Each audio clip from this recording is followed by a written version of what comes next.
मैं doctor Pankaj Gupta, senior consultant orthopaedics and joint replacement surgeon, Vedant hospital Agra. आज की वीडियो में हम एक बहुत महत्वपूर्ण टॉपिक पर चर्चा करेंगे, कैल्शियम और विटामिन डी डेफिशिएंसी। वीडियो के इस भाग में हम सिर्फ विटामिन डी डेफिशिएंसी के बारे में बात करेंगे। अनहेल्दी लाइफस्टाइल और इर्रेगुलर ईटिंग हैबिट्स की वजह से, मींस या तो हम लोग हेल्थी डाइट नहीं ले रहे होते हैं या ऑन टाइम प्रॉपर डाइट नहीं लेते हैं, तो कईयों बार न्यूट्रिशनल डेफिशिएंसी हो जाती है। उसमें मुख्यतः विटामिन डी डेफिशिएंसी। नॉर्मली हमारी स्किन धूप की सतह से विटामिन डी को बनाती है। उसके लिए मॉर्निंग की धूप आधा से 1 घंटे विद 40% एक्सपोज बॉडी पार्ट होना चाहिए। दुर्भाग्यवशपूर्ण हम धूप का सेवन नहीं कर पाते हैं और विटामिन डी की डेफिशिएंसी हो जाती है। एक महत्वपूर्ण और बात, जिन लोगों की त्वचा का रंग काला और गहरा होता है, उसमें मेलेनिन नाम का तत्व विटामिन डी बनने से रोकता है, तो इस तरह के लोगों में विटामिन डी कम होने की संभावना काफी अधिक होती है। अब हम लोग विटामिन डी डेफिशिएंसी के लक्षण पर चर्चा करेंगे। Vitamin D deficiency mainly bone और मसल से रिलेटेड लक्षण आते हैं। सबसे पहले हम लोग बोन पेन, हम शरीर के अंदर हर हड्डी के अंदर दर्द महसूस करेंगे। कभी हाथ का दर्द, कभी पैर का दर्द, कभी कमर दर्द, इस तरह का हमको हर जगह बॉडी पेन और बोन पेन फील होगा। दूसरा लक्षण जनरली मांसपेशियों में आता है। मांसपेशियों में दर्द और क्रैम्प्स का आना, इसमें एक बहुत ही कॉमन सिम्टम्स है जिसके लिए लोग हमारे पास आते हैं। पैर की जो काफ मसल्स होती हैं, इनको लोग पिंडलियाँ भी बोलते हैं, उनमें क्रैम्प्स आना, नस पर नस चढ़ जाना, अकड़न होना।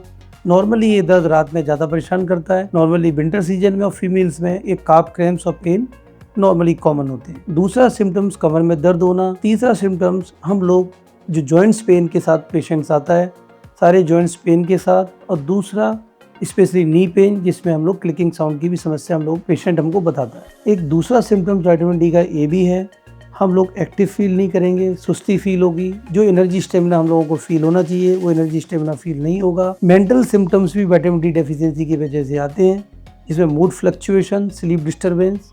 अगर विटामिन डी की अधिक कमी है तो डिप्रेशन जैसे लक्षण और कन्फ्यूजन जैसा पैदा होना आता है। विटामिन डी के अन्य लक्षणों में, क्योंकि विटामिन डी कैल्शियम को पर्याप्त मात्रा में बॉडी में एब्जॉर्ब होने के लिए बहुत आवश्यक है, कैल्शियम को हड्डी से छुपा के रखता है, तो जनरली जब विटामिन डी की डेफिशिएंसी होती है तो ऑस्टियोपोरोसिस जैसे लक्षण, जरा सा गिरने से फ्रैक्चर होने के चांस बढ़ जाना, इस तरह के सिम्टम्स आते हैं। बच्चों में, ग्रोइंग चिल्ड्रंस में फिजिकल डेवलपमेंट रुक सकता है। बच्चों की हड्डियां अगर सॉफ्ट ज़्यादा हो जाती हैं तो रिकेट्स जैसी समस्याएं हो सकती हैं। विटामिन डी की डेफिशिएंसी नॉर्मली फीमेल्स में ज़्यादा देखने को मिलती है बिकॉज ऑफ मेनोपॉज। अब विटामिन डी के अन्य लक्षणों में hair loss, hair fall, nails का ब्रिटल हो जाना, नेल्स पे क्रैक्स आना, नेल लॉस हो जाना, ये सारे लक्षण आते हैं। अन्य सिम्टम्स में वुंड की हीलिंग स्लो हो सकती है, पुअर हो सकती है, हाथ पैरों में चींटी जैसा काटना, टिंगलिंग और नमनेस जैसे सिम्टम्स आ सकते हैं। विटामिन डी की कमी को जानने के लिए ब्लड इन्वेस्टिगेशन होता है। उसमें प्रमुखता 125 हाइड्रोक्सी विटामिन डी का टेस्ट होता है ब्लड के अंदर, जिसको सीरम विटामिन डी की तरह हम लोग कराते हैं। नॉर्मल विटामिन डी की रिक्वायरमेंट बॉडी के अंदर 600 to 800 international unit per day होती है। अगर हम लोग 1000 इंटरनेशनल यूनिट पर डे लेते हैं विटामिन डी की, तो कई रोगों से हम लोग मुक्त रह सकते हैं। अब नॉर्मल बहुत सारे पेशेंट ये क्वेश्चन पूछते हैं, विटामिन डी किस फॉर्म में लें, कौन सा विटामिन डी श्रेष्ठ है।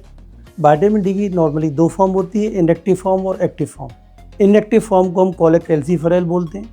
Inactive form cholecalciferol easily available है, सस्ता होता है, इसके सेवन से टॉक्सिसिटी ओवरडोज का खतरा नहीं रहता है। ये सारे पेशेंट जिनको किडनी और लिवर की तकलीफ नहीं है, उन सारे पेशेंट को रिकमेंड कर सकते हैं, और इसलिए इसको फर्स्ट लाइन ऑफ ट्रीटमेंट हम लोग विटामिन डी की डेफिशिएंसी में मानते हैं। ये बॉडी के अंदर कैल्शियम और विटामिन डी के जो बैलेंस है उसको भी मेंटेन रखता है। अब एक्टिव फॉर्म में 2 तरह की एक्टिव फॉर्म होती है विटामिन डी की। एक अल्फा कैल्सीफेरॉल, जिसको हम लोग लिवर संबंधित बीमारियों में रिकमेंड करते हैं। दूसरा फॉर्म होता है कैल्सीट्रायोल, जिसको हम लोग किडनी संबंधित रोगों में रिकमेंड करते हैं। जिन लोगों को भी किडनी संबंधित रोग हैं उनको हम कैल्सीट्रायोल देते हैं। इसकी normal dose 0.25 microgram per day होती है। एक्टिव फॉर्म कैल्सीट्रायोल और अल्फा कैल्सीफेरॉल विटामिन डी के महंगे सोर्स होते हैं, इसलिए हम लोग उन्हीं लोगों में इसको रिकमेंड करते हैं जिसमें किडनी या लिवर की समस्या है।